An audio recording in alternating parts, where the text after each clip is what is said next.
nsị ka nkụzielu ụfọdụ ka nsi asụ ịchafụ ma ọ nwe onye si m biko na ọ laikikwara ịchafụ a nna asụ wee sị ngwana ka nkụzielu ya nwa ole nke mmụta ịfụ gị ya werekwa ya otu a ntinye ya m were nwayọọ wepụta ya ịrụpụ nke a n'iru bịazie were nke a tinye ebe a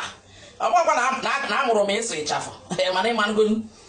nne nwaanyị ọbụla na-agbụ ya wee werekwa ya otu a wee gaa anya iru